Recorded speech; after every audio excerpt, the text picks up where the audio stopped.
Well, hey, everybody. Welcome to Culturally Irrelevant, the podcast where we discuss the biggest topics of the day, most significant cultural topics. We'll be staying grounded in a biblical worldview. We'll try to have a lot of fun along the way. So thanks for joining us. I'm Miguel Gonzalez, and I'm joined by my super good friends and soon to be yours, Brandon West, William Russell, and David Bibee. David, thank you for being here today. You are subbing us out for our other David, who is under the weather.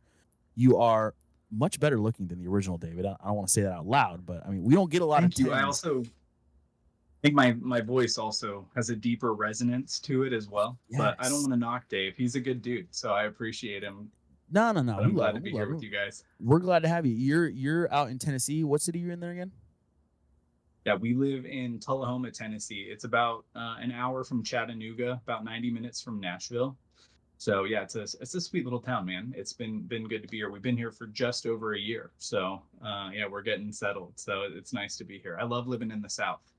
Yeah, Tullahooga. I like that name. That's Yeah. cool. We are a Tullahoma. we are a Yeah, interstate sure. podcast. We got Bibee from Tennessee. We got Mr. Will. You're up in Washington. I hope you're doing well. We got Mr. West, homegrown from Florida, just like me. And we are gonna jump into it. We're trying to do a little weekly rhythm here. Talk about what's going on. We try to stay positive with each other, but we're also trying to be informative. And we just try to mix the two together. We're going to round out the episode today with a little bit of feedback because we have some listeners already that are giving us some stuff. So we'll get to that at the end. Guys, I just want to ask you a question before we jump into topics and stuff. Does anybody recognize the name Hanna-Barbera? How could I not? It's a hallmark of animation. A hallmark, dude. Mid 80s to like early 90s. It was these animated cartoon series, The Greatest Adventures Bible stories. I showed this to Ethan yesterday, and in my head, I just remember watching the creation of the earth and the garden, and it was like the most beautiful visuals. And I put that on yesterday, and I was so disappointed.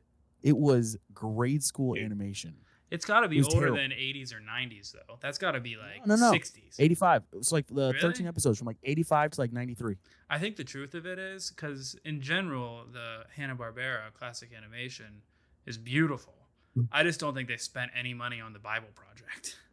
That might be true. That Yeah. might be true. It's like three characters. They find a time machine and then they travel back in time and experience Bible stories. It was pretty cool back in the day, but what a Wow. disappointment. And this is one thing that I have seriously missed out on. I grew up Roman Catholic, and my parents were not terribly devout, and so I feel like growing up, I missed almost all like Christian media, all of anything that any of my Protestant friends name as like these major figures growing up. I have zero clue about them at all. I can hook you up with some titles if you want to do. We could do like a watch cast. We got Adventures in Odyssey. I'm sure it holds up. Oh. Yeah. Yeah, I think that's Classic. important. I remember laying in the back of the car, like on my way home from something, and like falling asleep and hearing, start talking about Wit's End. Mr. Whitaker was everybody's like dream grandpa. Yeah, yeah. But so that was great. You know what actually does hold up is VeggieTales. I agree. The music is catchy. The themes are pretty solid.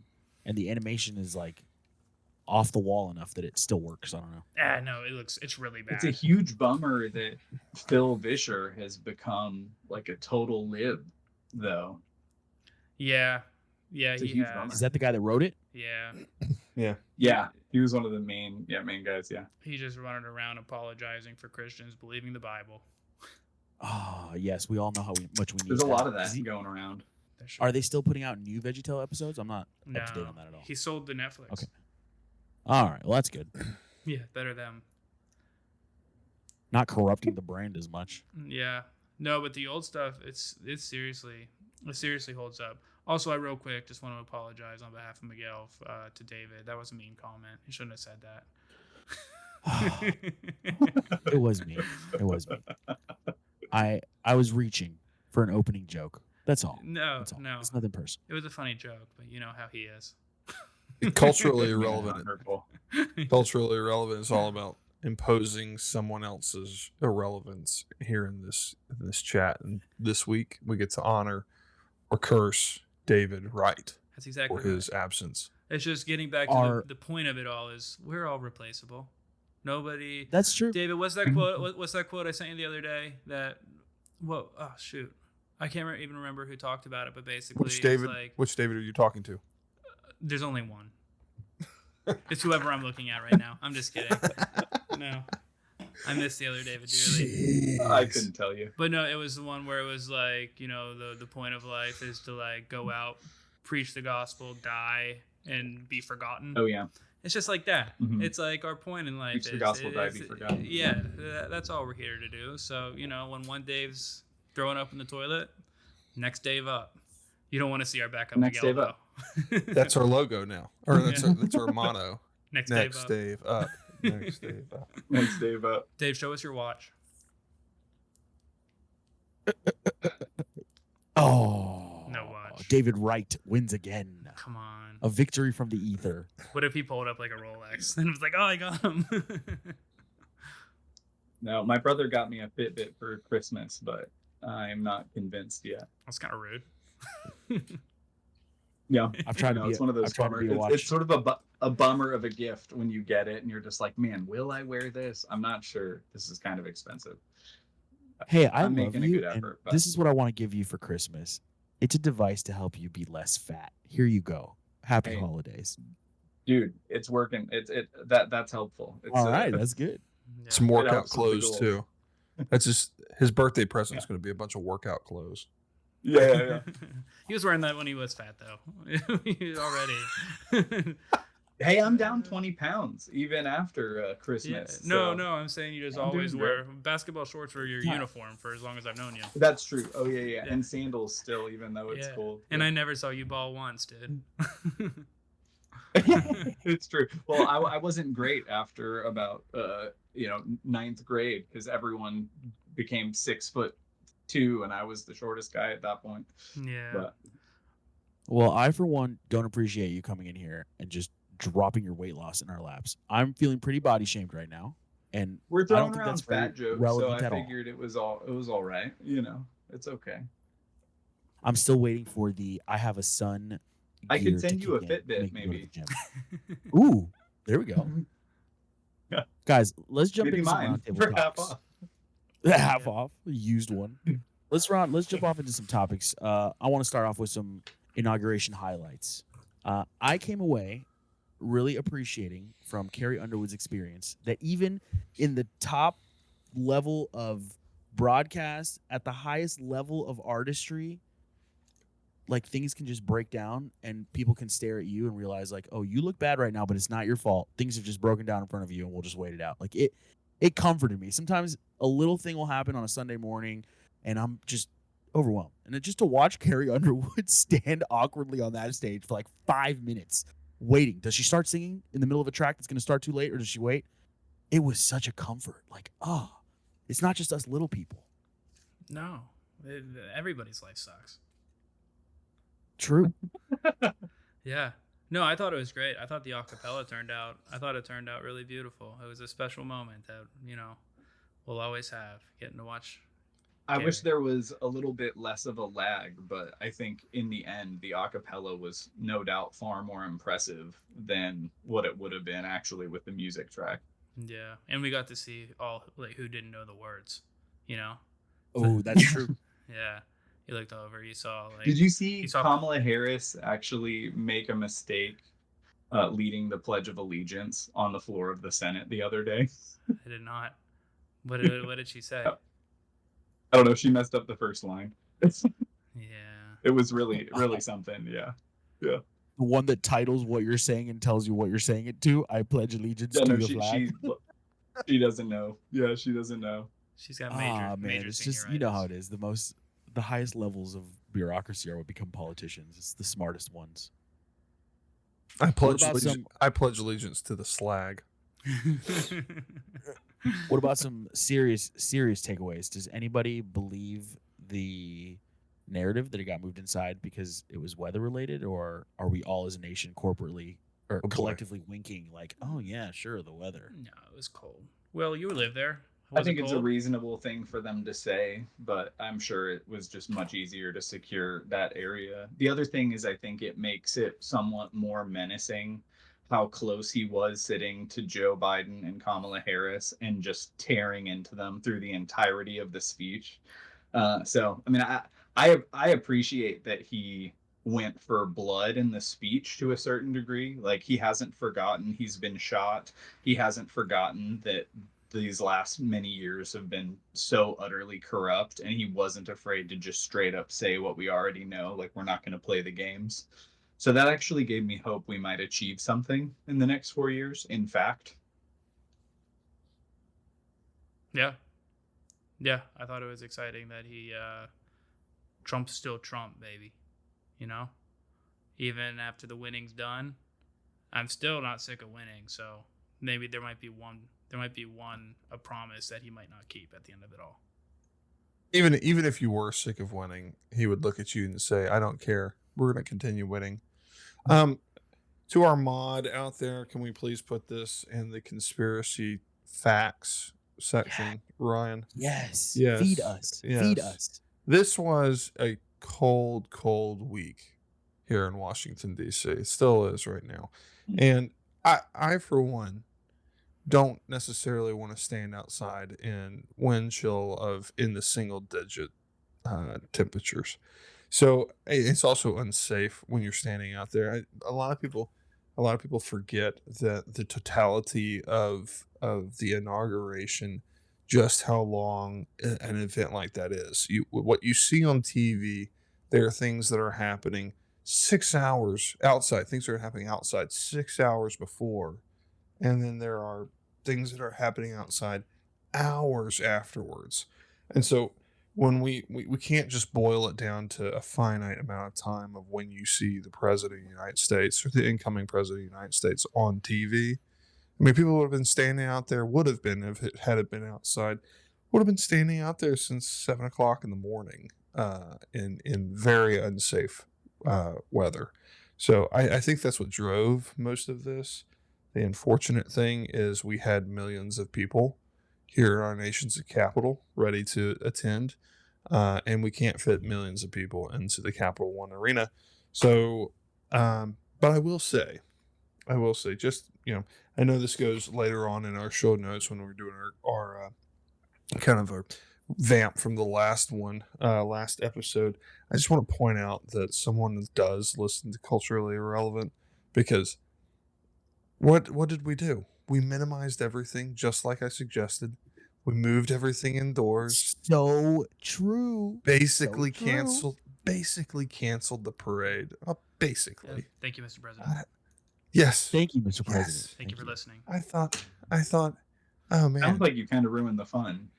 Yeah, all the millions in Washington D.C. are now going to dox us because we're to blame. we're this one. No, I David, since you didn't listen to the last show, obviously, my point was, whenever we That get, is false. Hey, we Whenever don't bring on non-listeners here. What are you talking about? whenever we get a job, why are we having all this pomp and circumstance around something that is supposed to be? We hired somebody to do a job. What do we need all these silly balls for? What do we need? to your I think you're exactly wrong. In fact, yeah, I think that This is that, America, David, and I reserve my right to be wrong. Thank you. hey, you're free to be wrong, but I think that the entire program of the progressive left is to cut down every distinction of America and what is originally America and anything that lauds America, because the goal is to replace the current system with their system. And so I think, in fact, we need to be throwing the biggest balls. I mean, the fact that he also gets the 250th anniversary I've been talking of about the that with independence, everybody who I will think listen is to me. unfathomable. Yeah. But so I think that, like, this needs to be great. I mean, We're gonna do a live I show want in to see Iowa. him add himself to Rushmore and like throw a huge party. And but I want don't Rushmore let that too. slip. I think Don't the let other that thing someone- too slip. is the other thing is it also demoralizes the people who hate that he won, and I think that's actually important given what's happened. Like, that's important, like, symbolically. See, personally, I thought that the executive orders themselves, just having them, just the simple fact of reporting on them and having it in a press statement is demoralizing enough. But whatever. I mean, I personally agree with you on the 250. We should do yet another event at Mount Rushmore, and while he's speaking, someone is actively on Mount Rushmore chiseling away. Just Now we're talking. The final touches of his hair. As we're watching. Hey, don't Why let not? that slip. Brandon teased it. We're gonna do a live episode of Culturally Irrelevant from the anniversary party. From that the Iowa would be State a vibe. Fairgrounds, we're going to be on the main stage. Dude, a booth? Yeah. That would be a vibe. All right. Not a booth. How many of dude. you- We're on stage. How many of you have been to the Iowa State Fair? Be honest. No, I've never been to why would I Iowa. have been to the Iowa State Fair? Miguel, that doesn't surprise me It's big. once that you've haven't never been been. Sir, to I've Iowa. been to It's 30 huge. states, and Iowa is not one of the ones I want to go to. Sorry to my fellow Iowans. I don't know what you call yourselves, but yeah, I've been to a lot of states. Don't Iowa's knock not the on my list. heartland. Don't knock Iowa the heartland. Knights. Iowa Knights is what they call themselves. Iowa Knights. Um, To Will's earlier point about the craziness of the inaugural celebration and the hubbub around, hey, you had a job, here it is. Not to feel sympathy for bad people, but I felt terrible imagining having to sit in Joe Biden's chair and feet from the guy that's coming in to take your job and just sitting there lambasting you. And you got to sit there and smile and look classy. It's your only option. Anything else you do, you lose. I thought, that sucks. It doesn't matter who you are. That sucks. You got to sit there and eat it with a little salt, and you can't do anything but. Joe and his Biden's really not the one. slow, His No. really slow itch. Joe Biden has That was no idea that he's there. The person that you should feel sorry You're for. right. Maybe he wasn't suffering. Yes, the person you should feel sorry for is Dr. Jill Biden. Dr. Jill Biden. She had right. She's the biggest loser in all of this. You know, Kamala Harris at least has the ability to say that she ran for president and that she was the nominee. However much of a farce that entire charade Funny was. joke. Yeah. At least you can say that. Dr. Jill Biden is still a fake doctor to a failed president. Like and now he's like senile. He doesn't know where he is. He can we're pretty sure that he poops himself on a regular basis. This is what the good doctor is left with. Ugh, my heart goes Yeah. out for her. Truly, That's true. They probably had a lot of help in the White House. they did. I ain't gonna have Honestly, a lot of though, help in that. as soon as it was clear he wasn't going to be running, though, every video that you saw of her and him together just showed that she had nothing but contempt for him. And so I don't actually feel bad for her at all, or him. I mean, I think if anything, they're all criminals. And it's like, yeah, he's very fortunate that he got to be embarrassed, and that's all, you know. Yeah, you could say that he got off pretty light. That's a good point. Yeah. And somebody mentioned help. They're gonna have a lot of help in that nursing home that they put him in, so it's gonna be fine. It'll be fine. He'll be golden. Hey, let's talk about some of those executive orders that were dropping through. I still am convinced that the TikTok one was fake. I think that was prearranged for some clout because it seemed too simple. But I really, really liked, and this surprised me, but I really liked the January 6th pardons. You like that? Really? First of all, my first reaction was, I love you. You've come okay, so well, far. God bless you. if Black Lives Look at Lives Miguel. Matters did violent things, we would say they need to be arrested and charged. So that should mean that anybody that does violent things should be arrested and charged. I've been reading this book series that Brandon West put me on, and I've just like fully recommitted to the idea that sometimes violence is the only option. And I feel like Trump just decided to validate it in this situation and say, look, political drive is not the same as a scam ideology movement to be nice. And so here's what I'm going to do. I don't know. I caught myself off guard with it, but I kind of admired that one. Totally. And you know what's crazy? I don't know if you saw. I just got this headline. Well, it says 2 hours ago. It says that I guess there's a prison in D.C. who are still refusing to release the January 6th protesters, and the U.S. Marshals have been set in. Is that Can verify? Yes. it is true?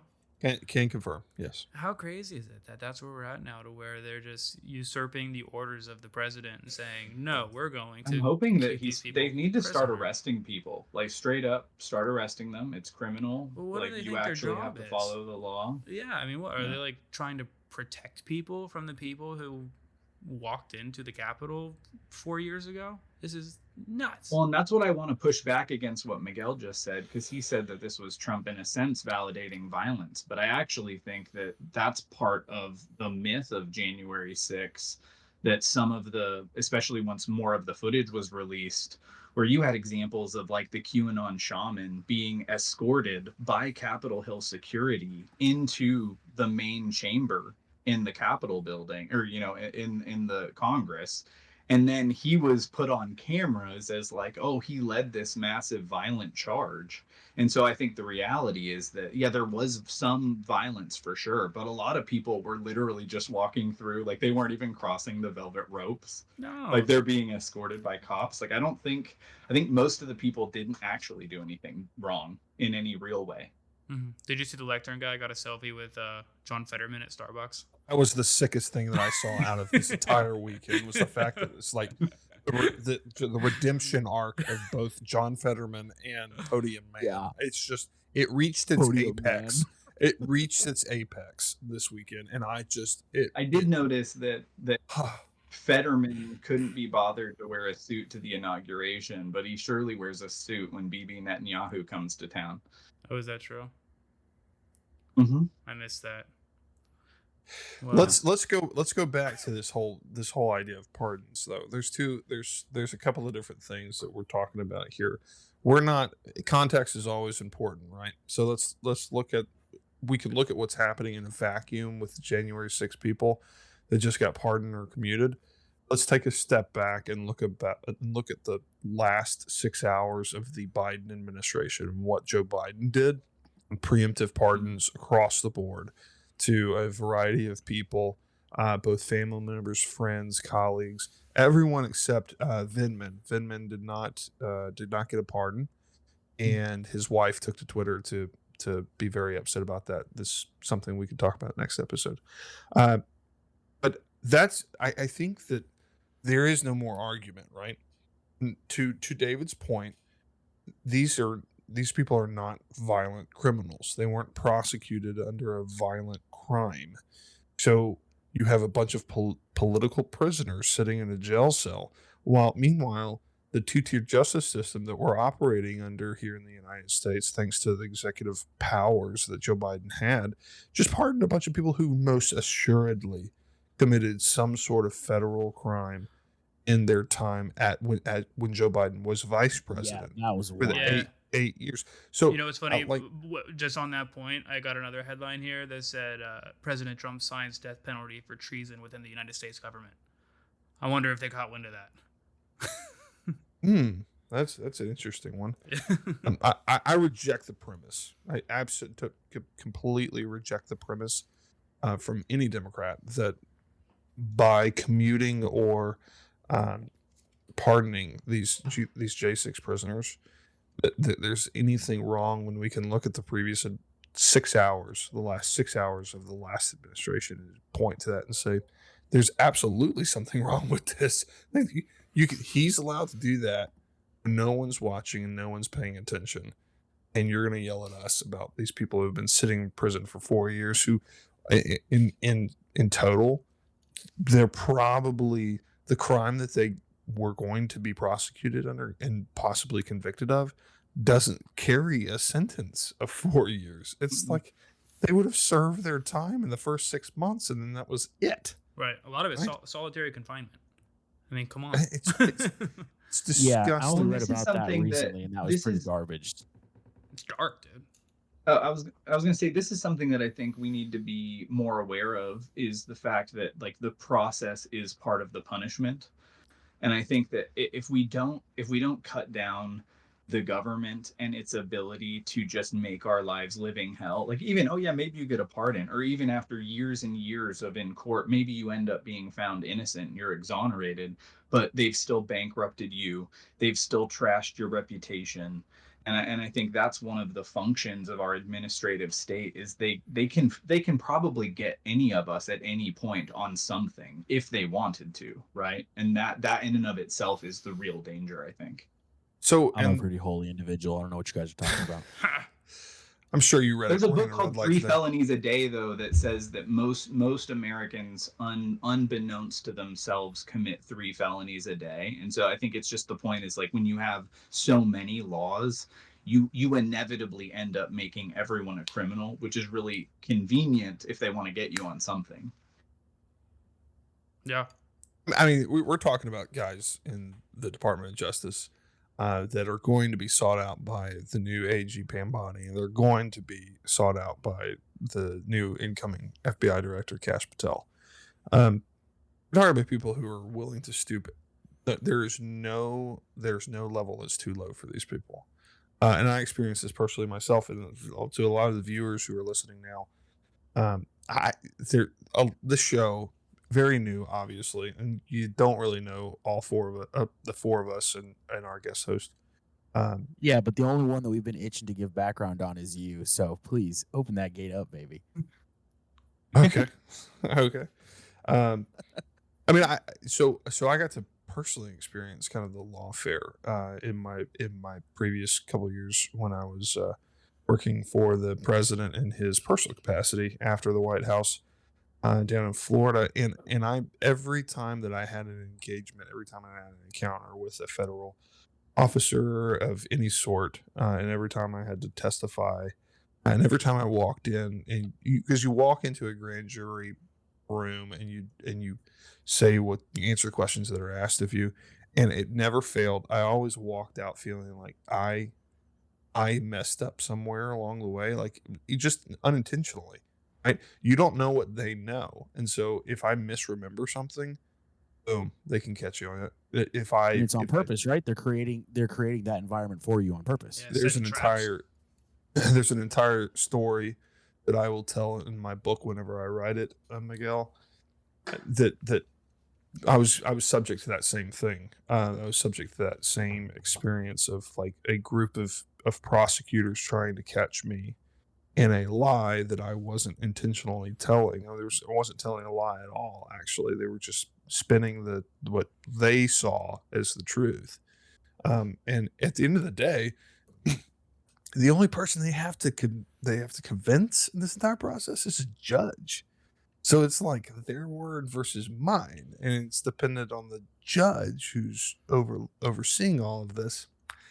Honestly, like you especially those judges, a lot of these judges that were appointed and overseeing a lot of the trials that Donald Trump was going through and all the associates were having to deal with, they don't really give a rip for Donald Trump. Thank you very much. And so there's a lot of people who are subjected to that kind of warfare. Now, I say all that to say every time I would come back from DC or every time that my wife and I would have an experience with a federal agent of some sort, we would remind ourselves of the people who were still sitting in a jail cell that had never had their day in court, and they're just waiting. They had broken bones. They had things that had happened to them years and years ago on January 6th that they did medical attention they never received. This lawyers that didn't want to represent them.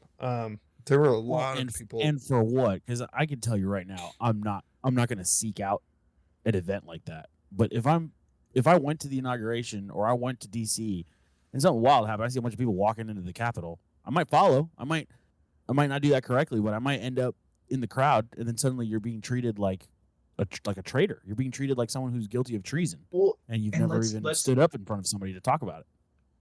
Let's not forget the fact that prior to January 6th, Trump repeatedly offered 10,000 National Guard, but in order for that to be deployed, it had to be okayed by the mayor of DC and by Nancy Pelosi, and they specifically did not give their consent. And then not only that, but all of the altercations with the police began when police actually accidentally fired smoke canisters into the crowd without any warnings, and it was unintentional.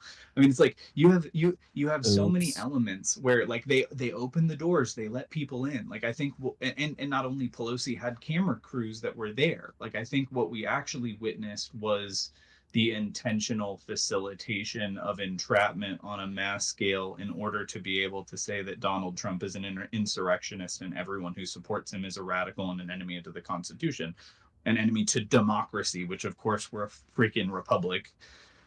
But No, I hear you. West, wrap up this January 6th pardon topic for us. I haven't heard from you in a minute. God bless them. Love the pardons. They serve their time, regardless of what you think of their actions. The punishment did not fit the crime. And on the note of pardon, just want to real quick, the Ross Ulbricht was pardoned this evening, which is very exciting. This is something that's been a long time The coming. creator of Silk Road, correct? Yeah, he was yeah, treated that's quite huge. unfairly by the U.S. government. They targeted him. There's if you haven't read his story or listened to something that tells his story, it's incredible. Will, hit me. Hit me with that. I have no idea who when he Oh. tweeted that out. I was like, is that like a MLB pitcher or I No, you're thinking of I didn't know. Randy In Johnson. jail for gambling. Randy Johnson's still Ross. in prison, unfortunately. Yeah, okay. Yeah, but ever since he hit that pigeon with the baseball.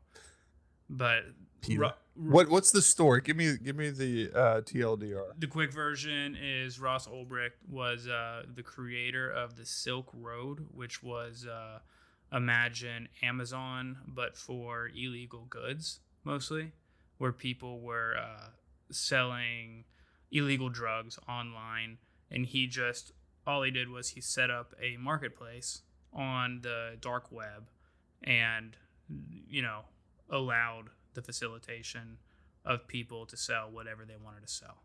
It was, happening outside of the purview of the federal government. They didn't like it, and they ultimately entrapped him. And you can read about that on your own. But basically, the outcome was, I think, like 4 consecutive life sentences for what he did.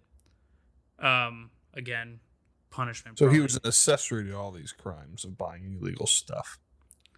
I don't know. I don't know if that could be proven that he was. All he did, I mean, he didn't facilitate the sell in that he, was taking on ownership of anything as, in like I mean, he wasn't the middleman for the products. Is what you're saying. I think I've got his convictions here if you want me to read them. It was conspiracy to commit money laundering. A big part of it was that they used Bitcoin. Mm-hmm. And that was when they were trying to stop Bitcoin. Then there was conspiracy to commit computer hacking because people could obtain tools for hacking and other cybercrime. Then there was the traffic of narcotics and various other things. So, I mean, it's like by creating the website, they treated him as the actual trafficker of the goods, even if he didn't specifically have anything directly to do with actual exchanges and just set it up as a platform for people to buy and sell. He did also sell mushrooms himself, though, I think. He might have done 4 life sentences for that. Yeah, but that's he served, I think, over 10 years. So. Well, I'm assuming too that he didn't market a website on the dark web as like sell your illegal goods and people here. Exactly. No, it was just there, and they used it for such a thing. Yeah, that's fine, but he also wasn't an idiot. He didn't not know that that's what his website was being used for, was to set up trafficking of all sorts. And so I don't know that we can say that he's not culpable. Intent is a very high bar in the justice system, though, that you have to prove. I mean, I guess the question ultimately is whether or not the government has the right to determine what private citizens buy and sell from one another, And I think as a libertarian, he would just say, if no one's actually being harmed by this, then the government has no interest in getting in the way, whether that's valid or not. And there were instances where, something would happen to where he would catch wind of somebody selling, something that hurt somebody else. And, there's stories about him taking action in such instances. I mean, kind of like what David said, he was very big on, I didn't know any of those stories. That's interesting. Libertarian. Yeah, I'll send you some things that I've listened to and read about it. It's really interesting. We don't have to harp on that. I just thought that's something that's that fine. people have been calling for It's many good that years. he did it though, because at least he fulfilled that promise to the libertarians. Many of them didn't think he was going to do it. For sure. Promises made, promises kept, baby. Yeah, but as West, we continue, oh, go ahead. No, finish. Oh no, I was just saying as we continue on the EO rundown here, there's one that's very interesting, and there's been a lot of things, a lot of questionably, I don't know. The ending of birthright citizenship is a weird one, and it's not one that I don't think that's ever going to hold up in court. But Disagree. You think it will Totally hold up disagree. in court? I'd like to hear why. Yes. So I think one of this whole birthright citizenship thing is very weak. I don't remember the name of the particular case, but this whole justification of illegal aliens being able to have their children become citizens was established by like a footnote, an opinion. And it is totally contrary to the original intent of the actual amendment when it was passed. And so, I mean, to the point where when they were debating the amendment on the floor, I believe it was Senator Howard at the time, Senator Jacob Howard of Michigan, clarified the intent, saying that this will not, of course, include persons born in the United States who are foreigners, aliens, who belong to the families of ambassadors or foreign ministers, but will include every other class of persons. And so it was specifically written in such a way that if you're not subject to the jurisdiction of the United States, then it doesn't apply to you. And if you're not a natural born citizen of the United States, then you're not subject to the jurisdiction thereof. So I think this will be upheld by this court potentially, except the one way maybe not is that they'll say, oh, this will have too great of an impact that we can't do it this way, and maybe they'll soft pedal it. But I think at least as far as the actual intent of the amendment, this has been totally illegal and unconstitutional since it started. One person that you need to watch in that case is going to be Amy Coney Barrett. I believe that she has immigrant children that she adopted that obviously went through the citizenship process. She's going to bring a different perspective to the conversation, I think, because she's sensitive to the birthright citizenship argument. That I completely agree with you, David, on this. I think there is a way for this to stand. I don't think. I wonder about the fortitude of the Supreme Court willing to stand up to the public pressure that's going to be applied. It's going to be insurmountable. It kind of reminds me of very early on in the previous Trump administration when we were debating the merits of Obamacare and kicked that over the Supreme Court and had John Roberts come down the wrong side. I don't know. I'm not convinced that public pressure is going to completely remove, like, not be an issue in the decisions that these justices make. Yeah. Go ahead. No. That was just. Oh, I was gonna say, a couple good points. just to wrap up the EOs. Are there any other ones that stood out to us?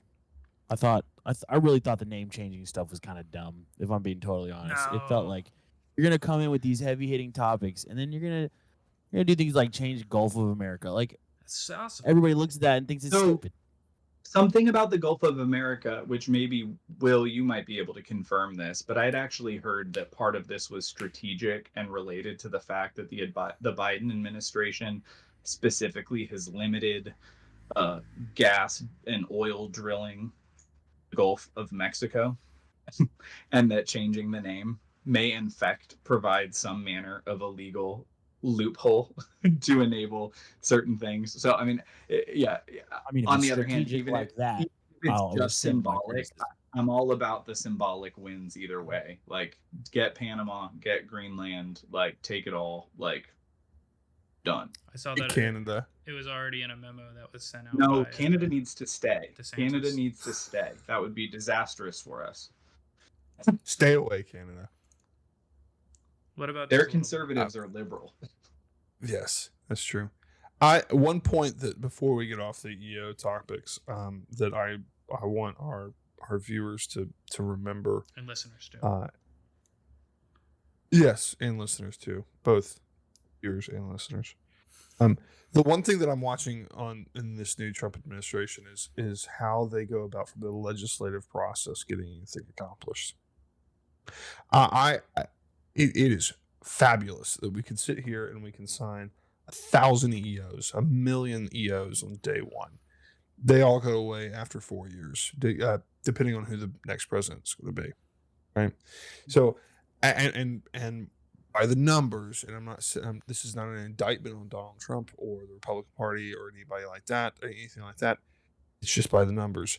We're going to lose a body in the midterms. So really, he has probably, at best right now, 16 months to get anything done legislatively. And when I say get anything done legislatively, we are talking about enshrining something into law that is going to withstand the test of time and will take a literal act of Congress to overturn. So it's great that we can name change. It's great that we can end birthright citizenship. It's great that we can get rid of DEI. DEI is going to come back at the next president if the next president is a Democrat. Like, that's just Out of his JD, the first millennial to enter the White House. Let's go, Vance. okay. I do think that's critical, though, is that we do have to win in the midterms. Like, we can't lose ground in the midterms. We need to actually pick up. By the numbers, it's not going to happen. By the numbers, it's not going to happen. So for everyone listening and watching, you guys need to be paying attention to the legislative wins that Donald Trump can stack up. Really, this year, this is going to be the year. The challenge is going to be to the ledge team and at the White House now. You know, each individual administration has their own legislative team that's there to mainly secure funding for their departments and their projects and blah blah blah blah blah. The legislative team at the White House is the one in charge of how the president's agenda is enshrined in the law. I'm curious to know how they're going to do that and see what kind of legislative priorities, see if he has an aggressive legislative agenda that he would like to put forth and for Congress to consider. And this is apart from anything that Majority Leader Thune or Speaker Johnson are working on right now. This is what the president was sent to Washington to do, is to wholesale change the government and to make it work for the people again. A lot of that has to do with the executive branch, and that he's already doing that with the executive orders. But some of it does have to incorporate the legislative process, and I'm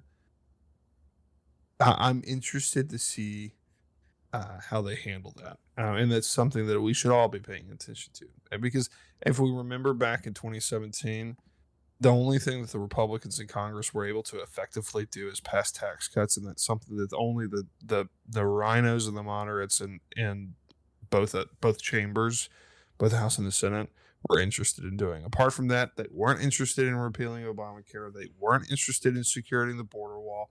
They weren't interested in securing additional funding and a mechanism and a means by which we can secure our borders. Like, all of these priorities that Donald Trump won on in 2017, or won on 2016, Congress was not interested in actually pushing forward. So I'm curious to know how the White House ledge team is going to whip basically both of these chambers into getting anything done. Because at the end of the day, Donald Trump is not up for re-election in 2 years in the midterms. All the members of the House, and there are many vulnerable Republicans in the Senate, who are looking at what Donald Trump's trying to do and saying, man, that's just not going to play well back in the district. I don't know if I can, back in the state, I don't know if I can vote for that. And so they're still going to be cold feet. And then once we get past midterms, assuming that the inevitable, like, I'm not going to call it inevitable, but if we're assuming that the numbers hold true, we're going to lose a body. That's where the line in the sand is going to be drawn for the new Republican Party that we're in right now. A lot of happy talk, a lot of backslapping right now with Republicans. That's all going to change when, in the event that we, as Republicans, lose a chamber.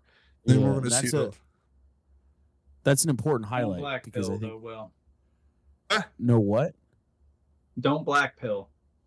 Don't know black pill. I think it's an important highlight for it's us true, though. believers It's true, too. though. We have useless Congress. I think it's an important highlight for us as believers too, to realize. I think it's easy to fall into the trap of celebration. We did it. We got the guy we wanted. But really, to continue in prayer, to continue lifting people up, because now the victory in the inauguration and the pageantry, it's just letting somebody know that he's back at the desk. But now you actually got to get stuff done. And so to keep that in mind, to keep our administration and our leaders in prayer, even moving forward, I think is more valuable than the fervency that we probably had to pray for to get him back into office, if that makes sense. Something that someone mentioned that I think is true is that obviously, if many people believe the previous election was stolen, I think there's some merit to that possibility. And it's interesting to think there's no way he would govern the way he currently is if he had won the presidency 4 years ago. Like, I think this 4 years and everything that has happened, at the very least, has given us hopefully someone that is much more committed to securing as much actual change as possible. So that's a fascinating providence where you would hope that obviously you'd think the sky's falling or whatever, but the violence with which the left tried to yank it back is going to equate to the same type of speed coming back across. I mean, that's why my favorite EO was, I shouldn't say favorite, but to me the most interesting EO was the gender one. I mean, to me that cut to the heart of so much by saying that was the second. My top highlight was hearing somebody pray and speak the name of Jesus Christ into a microphone. Because again, those are the type of things that detail differentiates. There's a lot of people that are going to pray and give blessing and power, but if you don't summon the name of the Son of God, the second person of the triune Godhead, Jesus, then you're kind of in a wishy-washy area. So hearing that out loud was great. And then to hear him say, like, this entire mess and muddy water of conversation, I'm just going to slice it in half. I'm signing it, male and female. This is what the White House represents. I'm not really sure how that plays out. We were talking about this in the pre-show. Like, I don't know. Do social media platforms just have to fall in line now? Like, does that all just snap change? I don't know. No, but hearing those types of things, like Zuckerberg was standing right there. He knows what's going on here. He gets the joke. So was Tim Apple. He was right there too. Tim Apple. All right, that's enough EO talk. I want to get off of that. Let's move on to some international news. I think that we should all be grateful to see that these hostages are being released little by little. I'm not up to date on what the details are compared to what the results are. So I don't know if it's actually happening the way it's supposed to be happening, but I keep reading that hostages are getting out, and I feel like hostages haven't gotten out for years. So there's progress. Are we hopeful about that? Is this song and dance for one weekend and then everything dissolves next weekend, or do we feel like there's something hopeful coming out of this? Black Pill Bill, song and dance. Song and dance. Black Pill Bill. I mean, one of the things that Trump said when he was asked about whether or not he thinks that the ceasefire will be maintained, and he says, I don't know. It's their conflict. It's not our conflict. So, I mean, it seems to me that if Trump does anything, and this is what I hope he does, is that he is just going to separate us from what they do, right? And it's like, if you want to go do it, you can go do it, but we're not necessarily going to give you hundreds of billions of dollars or whatever it is that we've given them. Well, not to that's one thing that also happened. There's been a freeze, a foreign aid freeze for 90 days as well, which has cut off all aid to everybody. Not Israel though. That was in the footnote. There's like three. Oh, really? There's like 3 countries who will continue to be eligible to receive aid, and Israel. That's too bad, but I'm not surprised. Israel, but that's too bad. Egypt, I think like Jordan or something. It's interesting. Yeah, but What does Well, the United interesting States that have to though, do it with was a any pretty of this? dramatic. Say it again. What does the United States have to do with any of this? I mean, Well, because Israel's our always greatest involved. ally, of course. I'm kind of, not to insert my isolationist opinions here, and make it an overarching narrative throughout the show, but there are a couple of different international conflicts that the Biden administration not just botched, but have allowed to metastasize into something more than it should be. And I kind of view this as one of them. Like, this is Israel's war to fight. This is Ukraine and Russia's war to fight. This is, go down the list of conflicts that are happening around the world. And I'm so sick of, like, even if something as simple as and I had somebody put this into perspective. I was kind of not complaining about it, but I was kind of blown away about this back pay idea, that we're giving back pay to the servicemen and women, and I love it. It's but crazy. We're giving back pay to servicemen and women who were fired, removed from military service because they refused to get the vaccine. Like, I was just doing the numbers, and I was like, wow, somebody's, let's just say, it's making $100,000 a year. that's a We're talking lot about- of money. We're talking about a lot of freaking money. And I had a buddy who was, you know how much money we gave to Ukraine last month? That'll pay for everything, that all this back pay that you're concerned about. I was like, Man, I've been. you want to talk I've been about putting regurgitating things this. in perspective? Like, holy Yeah. cow. I've been regurgitating this fact that I heard on JRE, that apparently at some point last year we accidentally sent $6.5 billion to Ukraine by accident. It was like an account or something. And We did the the same California thing to Afghanistan, dude. We sent like hundreds of millions of. I don't remember what the number was. It was millions of dollars at least to the Taliban. Yeah. What are we and doing? Then, he's What are we doing doing? doing the math on No, all these it's like insane. disasters we have here, and we've got the money. We somehow Well, everybody and gets away what? with And they- using it everywhere else. And they gave the people of Hawaii what, like $500 or something. Nothing. Like, it's Nothing. like some People of some North preposterous Carolina. amount. Like, The people of, No, and- well, that- and East that's- and that- Tennessee. Well, LA got $700. yeah, absolutely. Well, and I think that to me is the thing that's crazy, is just if we actually look at like where our money is flowing, that shows us who our government regards our actual constituents as. 100%. 100%. And so it's just like the reality is like, and I think this is what fundamentally Donald Trump represents, and I think is also why so many people, myself included, have gone from like very hostile to Trump to now completely on board with him, is that he That's represents two of us, baby.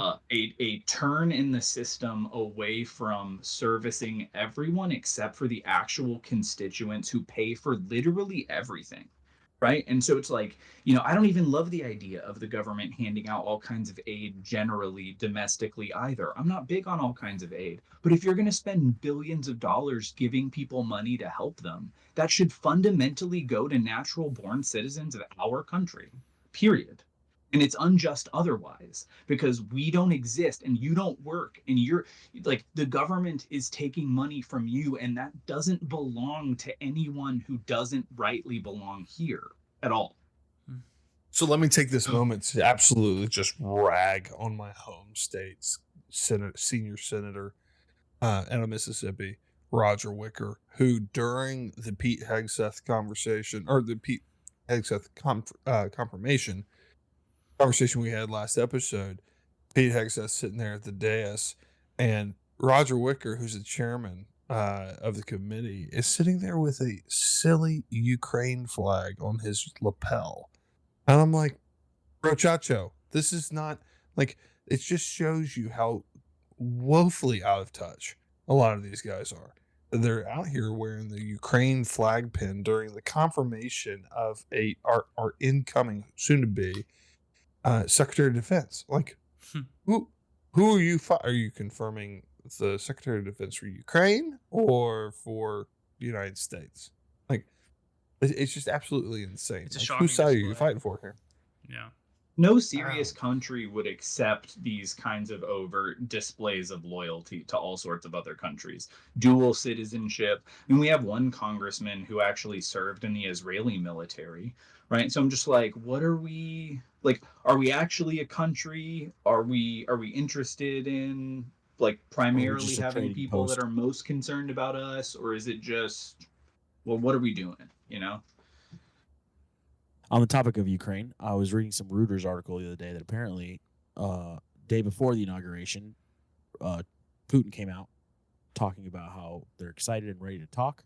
And then the day of the inauguration, there was apparently a video call between Putin and Xi Jinping, I think is how you say the Chinese president's name, having a video call talking about how to build productive relationships with the incoming administration. I try to get us off politics, but now that we're back on here, is there something to say about our country turning around and saying we're going to represent ourselves and we're going to do it in such a way that other countries realize like we have to play ball or else. I don't know if it's hype or if that's what I'm watching happen over these last 2 days. Like our two biggest opponents are apparently going public with declarations. So they're obviously wanting it to be known that these conversations are happening now of all times. I don't know. Seems a little coincidental. It's posturing. President Xi and President Putin do a fabulous job of posturing. That's true. They've always done that. Just because they say something, they do something publicly, doesn't actually reflect. They're doing it for their own constituency. They're doing it for their own. It's like posturing the United States. One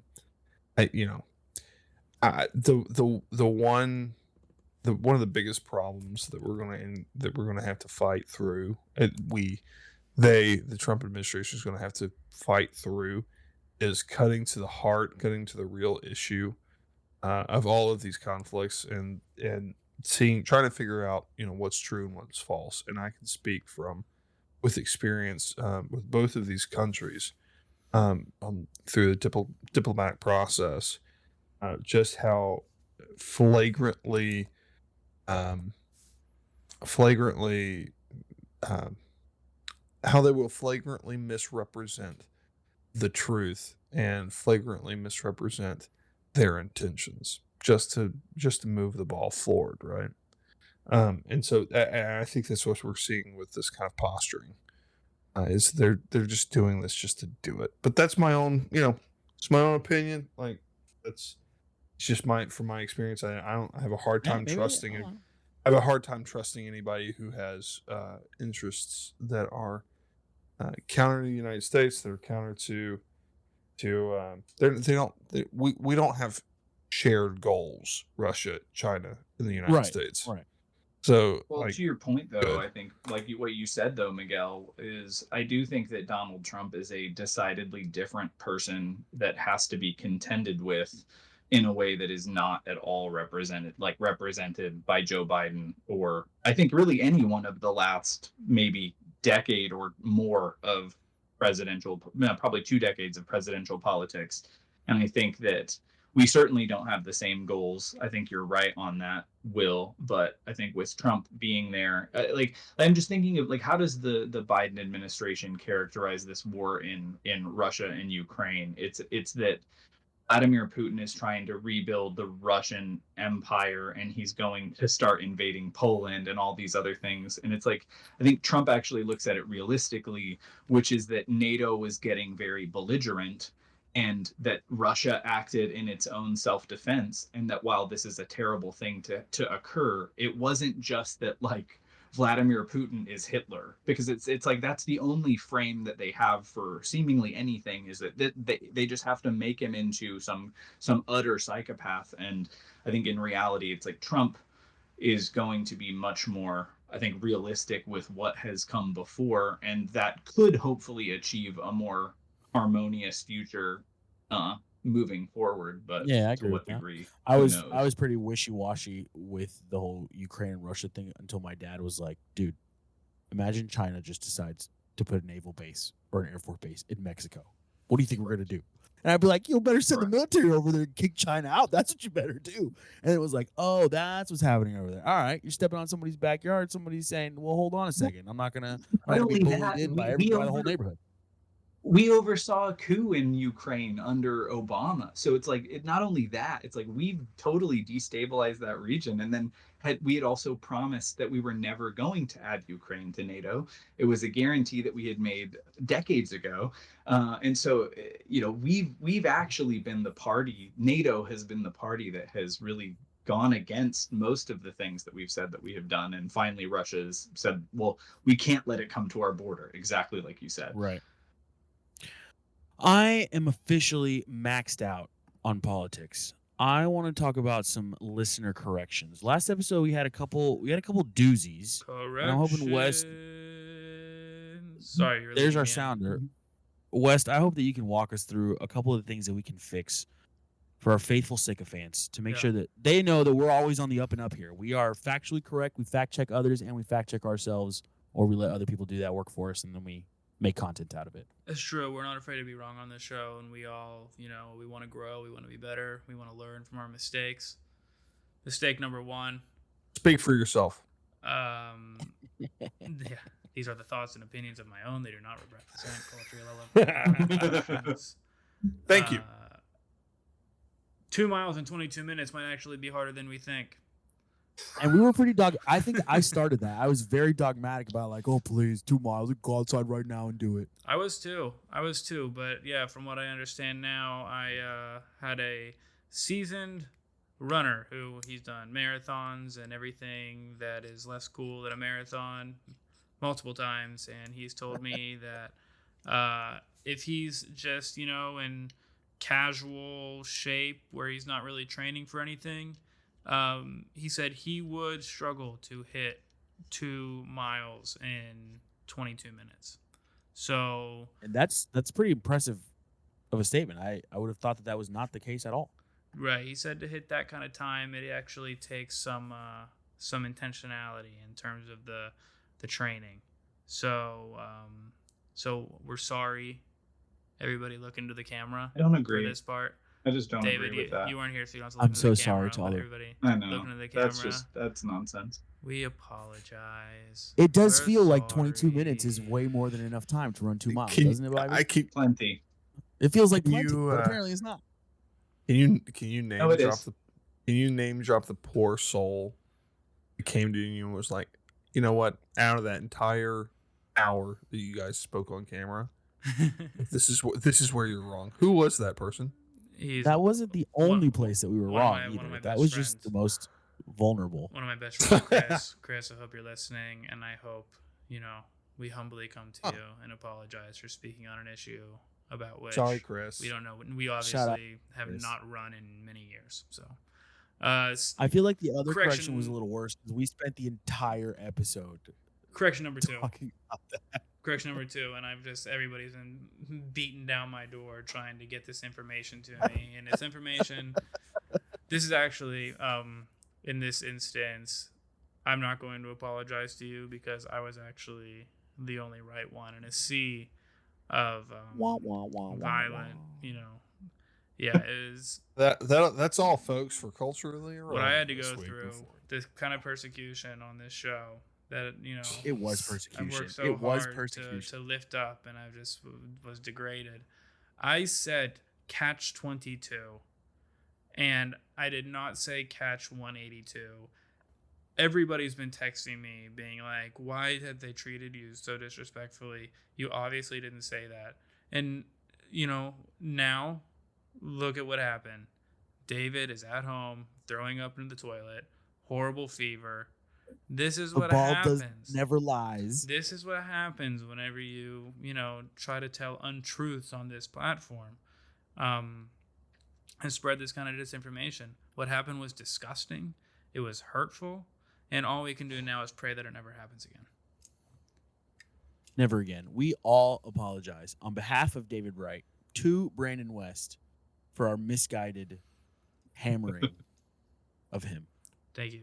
For yourself. So Can we just point out something that Armad has said that I think it's a very good point.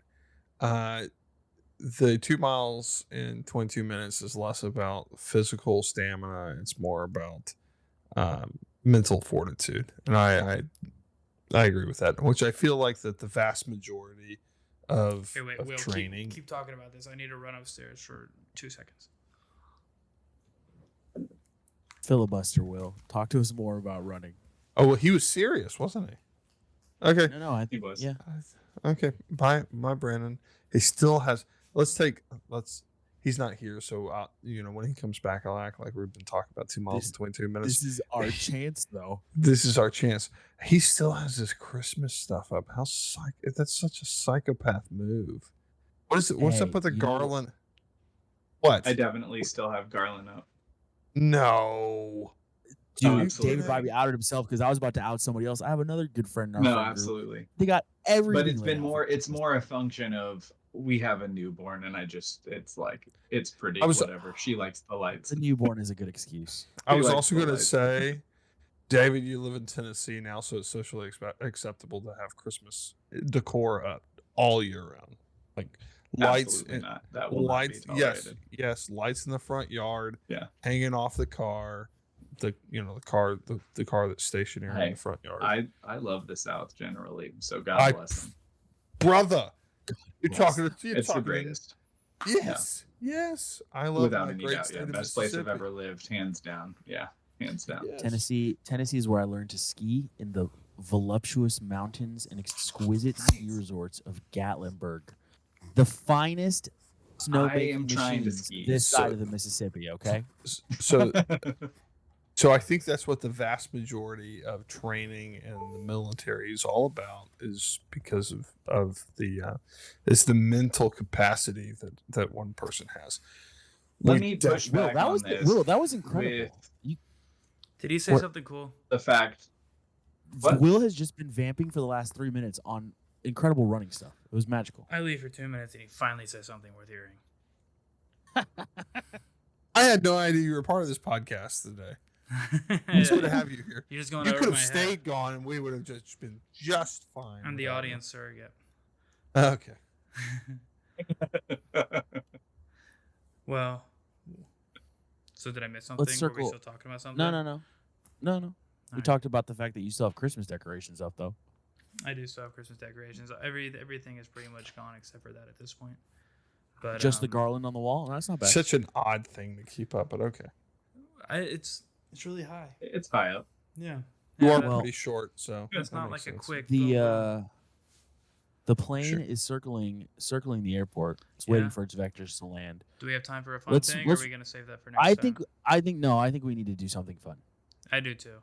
This episode was so dry. It was a little intense. We got deep. I mean, we just got a new president yesterday, though, so No, I'm it's just kidding. excusable. Yeah, no, there's a lot Give us of something fun. there's a lot of important stuff worth talking about. And I'm glad Take that us we somewhere. were able to get Take us into somewhere it. joyful. Take us somewhere important. Somewhere important. So let me ask you all: have you ever eaten fast food? Once or twice. A couple times. Have you ever Never. counted to the number 5? Once or twice. Few I times, try yeah. to I try to resist that urge. Have you ever arranged things in an order that add up to 5? Hold on a second. Are we about to rank the We're top about to rank 5 top 5 fast fast food foods? restaurants of all That's time. got to be the most controversial topic we could jump into. Yeah, that's what we're gonna do right now. Ah. So now we have 5 spots, and we're not leaving this podcast until we have each of the 5 spots agreed upon. And Are we starting with 5 or are we starting with Wow. 1? Is this bleeding into the after show or no? yeah, this probably. might bleed into the after show. We'll see what our time looks like. So we have all night long. So everybody, I'm going to give you 60 seconds to think of fast food restaurants while I grab one more drink from the fridge. And I'm going to sing some background. Oh, good and lord. Miguel's going to sing some background music. All right, he's gone. This is I threw the second segment that he wanted to do the most, and then he goes to get a drink. I'm highly confused. I'm genuinely I'm genuinely curious to know this topic though, especially a bunch of South Floridians who are very one-dimensional when it comes to food. Dude, I knew you were gonna go there. You're gonna give us some Washington fast food and it's the best, and you guys don't know. No. God, This top God. five cannot be. This top five cannot be niche fast foods. Yeah, let's Someone, first of all, we someone gotta mute accessible his to everyone. silly microphone. Like, no, absolutely not. I'm from Mississippi, bro, chacho. wait, hold on, and real I'm quick, telling just in case we are gonna fade out. Do you want to do your closing little stinger real quick? you. Are we Oh, I fading thought we out were right doing now? the top five as part of the episode. All right, I like it as part of the episode. I just wanted Yeah, to make, no, I we're just not wanted to doing make it. sure. All right. So sorry. Cheers to the Yingling Light. Yeah, here you go. So I was heading Will off at the pass because I don't think that we should allow any niche fast foods into this top five. It has to be Niche fast. If you fast started with foods? like, What are you talking you South about? Floridians are just one dimensional. So They- it's got to you be are one dimensional in your fast food, food. what It's everybody can awful. access. Will comes from a place where they only have one fast food restaurant. So he's going to have a trouble getting more. And it's something that sounds gonna like make a a joke. I'm not gonna franchise. My brother in Christ, I come from Mississippi, and all we have are fast food chains. Yeah, that's probably true. All right. So somebody throw one out. I mean, are we going to start with number one so we can work our way down by eliminating who's the best? So let's say, everybody say a few that you feel passionate have to be on the list. In and out. Taco Bell, In and Out. That's good. Checkers. I never had In-N-Out. Hold on, let me pull up a note so I can In and keep out's track. garbage. In-Out, I Checkers. knew there was a reason why you're not a regular here on the show, David. I don't Ooh. think. It's terrible. I'm It's just gonna so say terrible. right now, I don't think Checkers. Their hangs on fries the are list. awful, but their burgers. Their aren't. fries are Right. their fries are repugnant. Their burgers. Burgers are okay. amazing. David grew up in California. Lest we forget. Okay, so I That's guess true. we can validate the In and Out criticism because isn't that from Cali? Yeah. Or is it Alright. a West Coast thing? No, David moved from California because he hates everything about California. No, Nevertheless, I grew up there, Northern California is different. much to my chagrin. Much to my chagrin. they have In and Out in other places other than California, but I digress. Continue. So we got McDonald's, Taco Bell, got to be there somewhere. McDonald's and Taco Bell have to be in the top five. Chick-fil-A has to be on Wendy's. there somewhere. Chick-fil-A, Wendy's Wendy's good. has to be in the top five. We'll put Wendy's. I I, like don't know if Wendy's. it hangs. Are we putting? Hold on. Are we putting Chick-fil-A in there because we're Christians, or are we putting Chick-fil-A in there because we really believe it merits a top five position? They have dank chicken. Yeah, it's really So good. please. The honey It's pimento. good, and their fries thing. are good. Their fries are good. Yeah, their fries All are right, really all right, good. it's in. It's in. All right. We should have just boiled this down to fries only, but we're already in this mess. So we have In-N-Out, You started this. In-N-Out, Checkers, McDonald's, Taco Bell, Chick-fil-A. Anything else people want to put on the offering? No. So that these What are- about Raisin Canes? Oh, okay. I'm actually a fan. I would. I don't know if I I've would. had that. I would boot out Checkers. I would boot out Checkers for Raising Cane's. Get out, Checkers. And you guys don't have this in South Florida, but Sonic. we have We, Sonic. we don't have Sonic in South Florida. It's not See? close. Sonic is legit. Talk about being one dimensional. All right, I have all a right. Sonic like All 7 right, okay, minutes from my fine, house. fine. You don't have Cookout, Yeah, We do not Cookout. have We do Cookout. not have Cookout. I miss Cookout And- dearly. and West, you and I are still destined to open a Cookout somewhere in that that hellscape of South Florida. Don't Bec- appreciate and, it. and, but and it's for true. and for good reason, right? Have you ever looked at the little fry packet or the whatever you get your hush puppies in at a Cookout? It has a little Bible verse in the back. It does. Amazing. And on my milkshake. So that's like that enters. That's almost past Chick-fil-A level of No. That's like. I mean, they're not as cool Chick- as Chick-fil-A. they're not Obviously, ashamed Chick-fil-A of the does- gospel. The gospel. Chick-fil-A doesn't put Bible verses on their packaging. Mm-hmm. They do not. So are we gonna say that And it they- has to have a drive-through to qualify as fast food? Oh, Yeah. 100%. Okay, 1000%. Yeah. and it has to be a fast I also think it's- drive-through. It can't be like Chili's to go. Or No, Subway. you can't. No Subway. No No, Subway. Subway's not fast food. Subway's not bad, but it's not fast food. All right, so right now we Um, have 7. Unless wait, no, I didn't put Wendy's on. Okay, so we have Wendy's. I'm trying to But think if there's we anything can't else. we can't include Five Guys mod. Sorry. Can't include Five Guys. No, Five Guys has never had drive-through. No. Pollo. Does Oh, Pollo have drive-thru? disgusing. Pollo's Yeah, not we have good drive-thru. fast food. Oh, I think Pollo's awesome. Burger King does Pollo's that great. rank? Burger King does that rank Yeah, anywhere? I don't know. Burger King's gonna sniff the list. I know some people who will be upset if we don't include Arby's. So Much better than In-N-Out. we'll go ahead and put. Ah, We'll go ahead and put Arby's. That Arby's. is- okay. that is- Arby's okay. Their that curly is- fries are fire. We're gonna The put. worst take. I'm gonna put Arby's on the Ooh. list, and then I'm going to delete it. But just know, Thank Arby's you. was Thank you. mentioned. Arby's should have never been mentioned. No, I'm trying to think if there's anything. Can you read? Can So- you read the list that we have so far? Right now we have In-N-Out, Checkers, McDonald's, Taco Bell, Chick-fil-A, Raising Cane's, Cookout, Wendy's, and Pollo Tropical. All right, Pollo and Checkers out of the list. Those are not going to make Agreed. top 5. I'm fine with that. Beat it. I would take In-N-Out off, honestly. In and out, Shut- I would take it Agreed. out. It's not You- classic. It's not. You uncouth Not rubes. tasty. No! You just buy into the hype, dude. You You're, just you're a you hype like beast. Thousand Island What are you dressing. Is that talking it? You about? just like you like Oh. it's like he likes Thousand Island dressing. That's it. Shots fired. Get some Thousand Island dressing. Put it on a better hamburger. 4x4 animal style. Yeah, What's there it the- is. what- Thousand Island dressing. That's it. What's Doesn't like what's the the burger. healthy? So we got So you're so angry, David. I love it. Not at all. I'm having a great time. Are dude, we I down to feel 6 now? I feel like there's something that I'm just slipping my memory, and it's gonna come back to me when it's too late. I know it. So right now we are. We don't have to take In-N-Out off yet. If there's something else that we feel like, oh, do we like KFC here or Popeyes? Popeyes. No, is really not in good. top 5s. Neither of those. To two. neither of those. Really? No. All right. Well, No. it's a losing. There's so battle. much I'm not better gonna put it chicken on out here. there. Zaxby's is better chicken.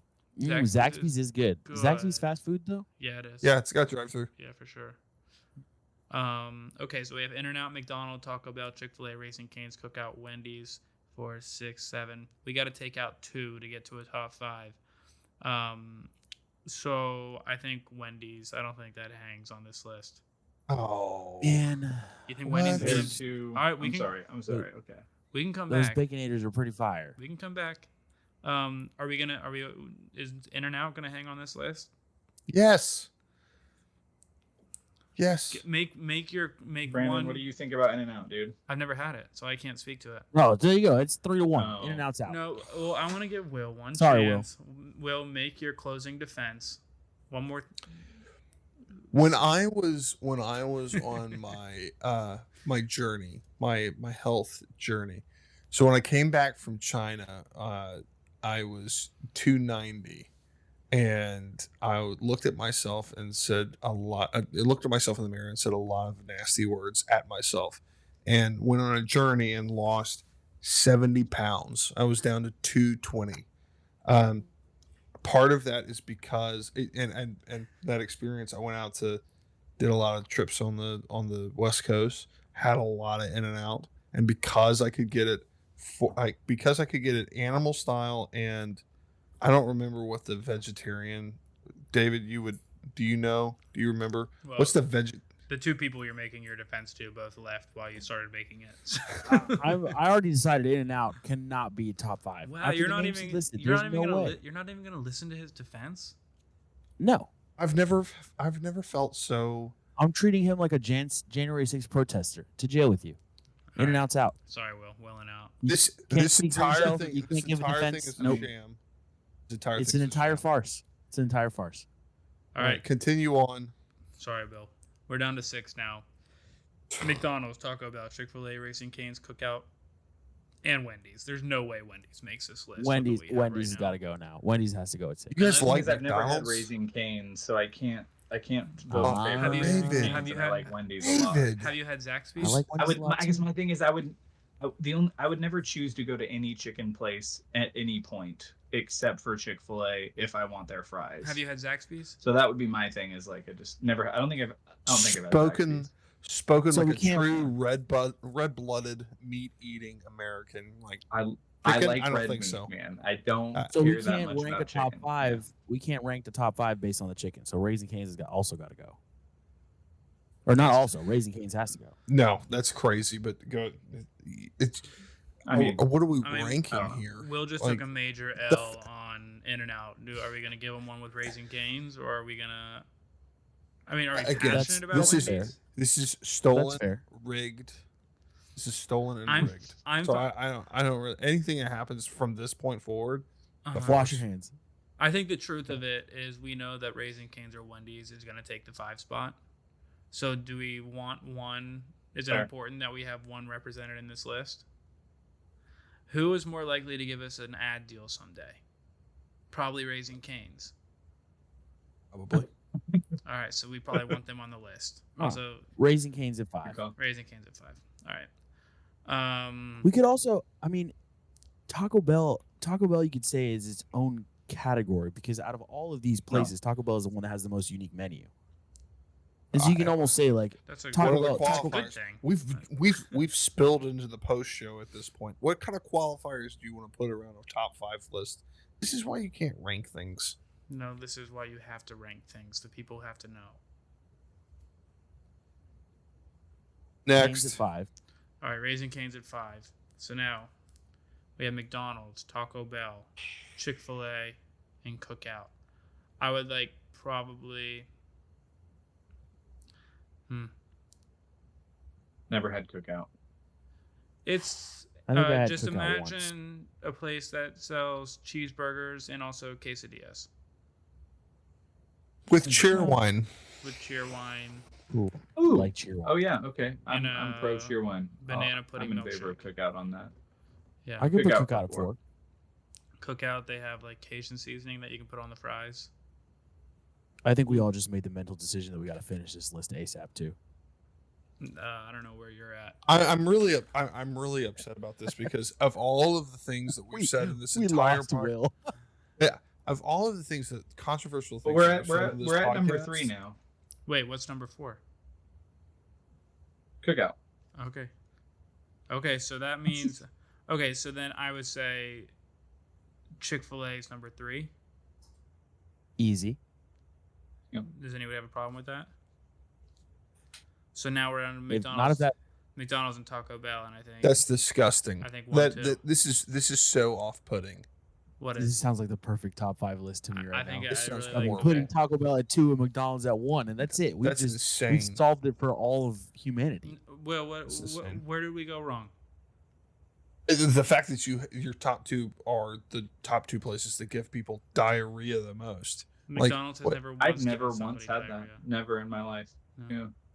I've eaten a lot of McDonald's and a lot of Taco Bell, and I've never suffered.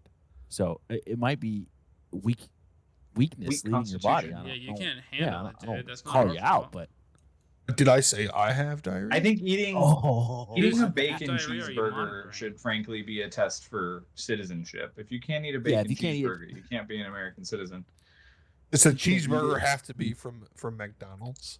There's a great cheeseburger. No, but it needs to have Okay. bacon. It's Simple. consistent. So this Sure. has always been what I've preached. Whenever I get Excludes into the any right of these people. conversations, If we're talking about a list of exclusively bacon cheeseburgers, you guys haven't even talked about the best bacon cheeseburger on the fast food market, which comes from Hardee's / Carl's Jr. which one do you like better? Hardee's. Interesting. Interesting. I'm this just is saying. disrespectful At the end of the to the day, top 5 list. whenever I'm looking for fast food, and I've said this before, so if you've heard me say it before, please forgive me. When I'm going for fast food, the most important quality is consistency. I want to know exactly what I'm going to get. I want it to taste exactly the same as all the times I came before. And nobody does that better than Taco Bell and McDonald's, who is the king at consistency. Never I've- lost. I've gone to Never Chick-fil-A. I would say 20% of the time I go to Chick-fil-A and I get a chicken sandwich, and the chicken is a little rubbery. It's a little, like, I don't know if it's overdone. It feels weird. The texture is all off, and I can barely eat it. I have thrown away a good portion of a Chick-fil-A sandwich before because I've just said, I can't do this. The And angels hurt. cried. Yeah, it's a bummer. You're a little bit The sensitive when it angels comes to chicken, though. cry. Like, I think it's just kind I of am. you and a chicken thing. I am, that's for sure. But, you know, Yeah. it's not I will it's not say- consistent. I've had a McDonald's in Paris. I've had McDonald's in London. I've had McDonald's in the Dominican Republic. McDonald's never changes. McDonald's what do always they call a double satisfies. quarter pounder with cheese in Paris? They actually don't have double quarter pounders and cheeses in Paris. Oh, Remember yeah. that. The menu was slightly different, Hmm. but never fails. It's the same level of satisfaction and joy with every bite that you get from any McDonald's anywhere. So undisputed number one. And that's Undisputed number one. That's why I think. I mean, yeah, I'm fine with this list. Will, do you still? I'm have fine with problems? this list. I'm also fine with us deciding that we've been culturally relevant long enough. I appreciate you boys hanging out for this. I long just time. I You got just any want to closing I just thoughts? I just want to make a point. I just want to make one point. That we've said it. The mystic fox dance, it's gone and reappears. Well, night vision, everything you're telling me is a lie. This has been an episode of Culturally Irrelevant, a production by us. Check it out on X, Facebook, TikTok, Instagram, or any other major podcast platform by searching for the Culturally Irrelevant Podcast. Thanks for listening, and we'll see you back with the boys next week.